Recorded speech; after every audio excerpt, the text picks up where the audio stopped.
ఈరోజు శుక్రవారం, ఈ జూన్ నెలలో లాస్ట్ శుక్రవారం. హల్లెలూయా. దేవాది దేవుడు ఇప్పుడు మనతో మాట్లాడాలనుకుంటున్నాం. మనం శ్రద్ధగా విందామన్నా చేయకండి. హల్లెలూయా. అయితే ఈరోజు మన వాక్య భాగం ఏంటంటే సంఘము క్రీస్తు శరీరము. ఏంటండి?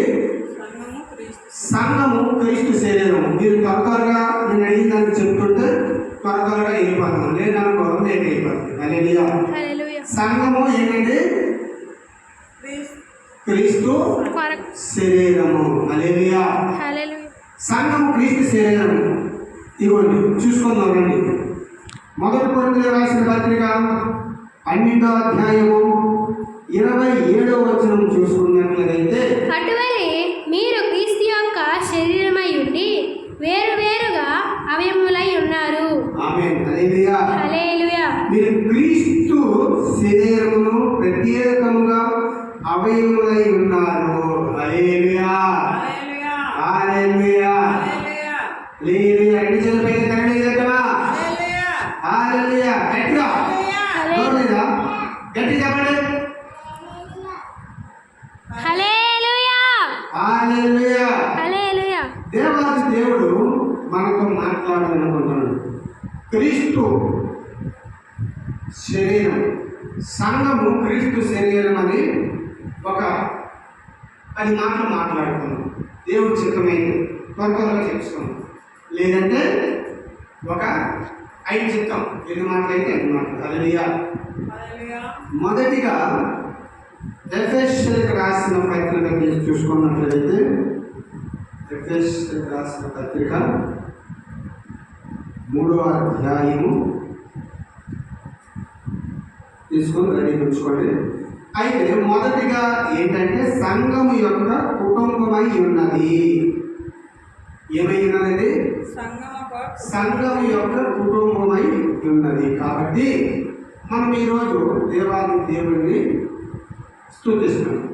అయితే సంఘము యొక్క కుటుంబమై ఉన్నది అని చెప్పిన కదా పాస్టర్, అది ఎక్కడ ఉంది, ఎలా ఉంది మాతో మాట్లాడాలని మీరు అడగవచ్చు.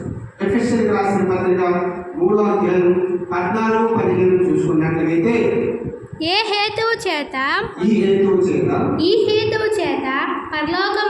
పరలోకమునందున్న భూమి మీదను ఉన్న ప్రతి కుటుంబము ఏ తండ్రిని బట్టి కుటుంబమని పిలువబడుచున్నదో ఆ తండ్రి ఎదుట నేను మోకాళ్ళుని మీరు అంతరంగా పురుషుని యందు శక్తి కలిగి ఆయన ఆత్మ వలన బలపరచినట్లుగాను క్రీస్తు మీ హృదయములలో విశ్వాసము ద్వారా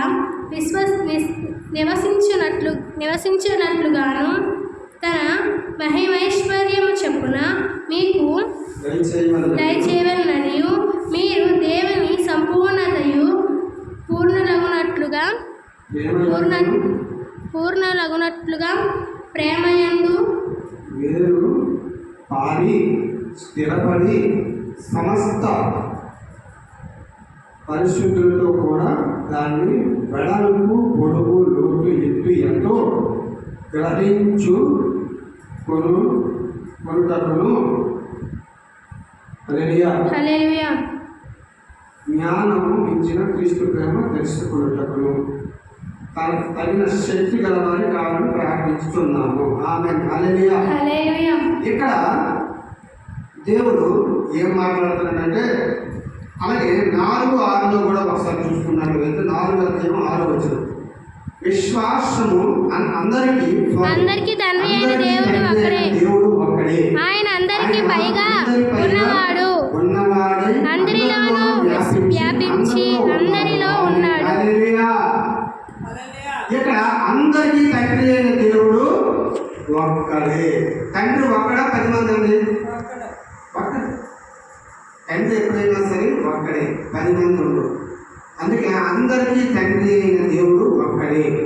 ఆయన అందరికీ పైగా ఉన్నవాడై అందరిలోనూ వ్యాపించి అందరిలో ఉన్నాడు. హల్లెలూయా. నీలోన నాలోన అంటాడు. నీలో నాలో అంటున్నాడా, కొందరిలో అంటున్నాడా, ఇద్దరిలో అంటున్నాడా, ముగ్గురులో అంటున్నాడా, అందరిలోన అంటున్నాడు. హల్లెలూయా, హల్లెలూయా. ఉదాహరణకి చూసుకున్నట్లయితే ఒక కుటుంబంలో సభ్యులు ఒకరినొకరు ప్రేమించి ఆదరిస్తారు. హల్లెలూయా. సంఘము ఒక కుటుంబమై ఉన్నదని మనం చెప్పుకున్నాం. దానికి ఉదాహరణగా ఒక కుటుంబంలో సభ్యులు ఒకరినొకరు ప్రేమించి ఆదరించుకునేలా ఉంటారు.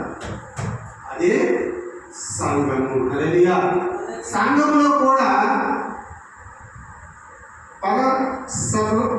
పర స్త్రీ గౌరవము, నమ్మకము మరియు సహాయం కలిగి జీవించాలి.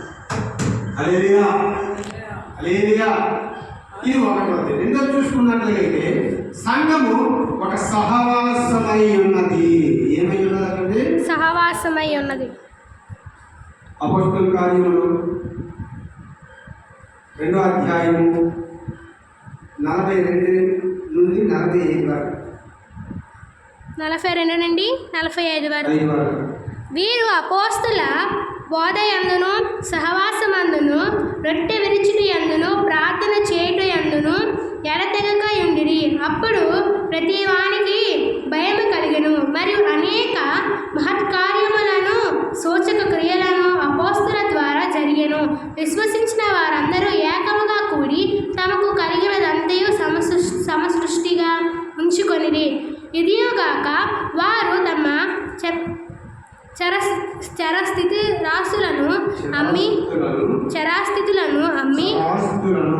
చరాస్తులను అమ్మి అందరికీ వారి వారి అక్కరల కొలిది పంచిపెట్టిరి. హల్లెలూయా.